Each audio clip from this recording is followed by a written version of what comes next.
ഇന്ന് ഒരു അടിപൊളി അവിയൽ ഉണ്ടാക്കിയാലോ? അതിനായി പച്ചക്കായ്, പയറ്, ക്യാരറ്റ്, കോയക്ക, കൈപ്പക്ക, മുരിങ്ങയ്ക്ക, 2 പച്ചമുളക്, വെള്ളരി, ചേന നീളത്തിൽ കട്ട് ചെയ്തെടുക്കുക. തലേ ദിവസം കുതിർത്ത് വെച്ച ഗ്രീൻ പീസ് കടലയിൽ അല്പം വെള്ളവും മഞ്ഞൾപ്പൊടിയും ഉപ്പും ചേർത്ത് വേവിച്ചെടുക്കുക. വേവുമ്പോഴേക്കും അരമുറി തേങ്ങ, ചെറിയുള്ളി, വെളുത്തുള്ളി, പച്ചമുളക്, ജീരകവും കറിവേപ്പിലയും അധികം അരയാത്ത രീതിയിൽ അരച്ചെടുക്കുക.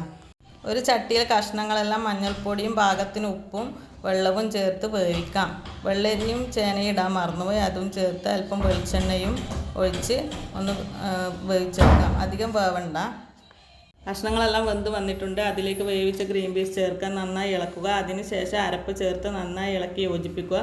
പാകത്തിന് തൈരും 6 അല്ലി വെളുത്തുള്ളി ചതച്ചത് വെളിച്ചെണ്ണയിൽ ചേർത്ത് മിക്സ് ചെയ്ത് ചേർക്കാം. പിന്നെ കറിവേപ്പിലയും ചേർക്കാം. ചെറുതായി തിളച്ചതിന് ശേഷം ഗ്യാസ് ഓഫ് ചെയ്യാം. അവിയൽ റെഡി ആയിട്ടുണ്ട്. ഇഷ്ടപ്പെട്ടവർ ലൈക്ക് ചെയ്യുക, കമൻറ്റ് ചെയ്യുക, സബ്സ്ക്രൈബ് ചെയ്യുക.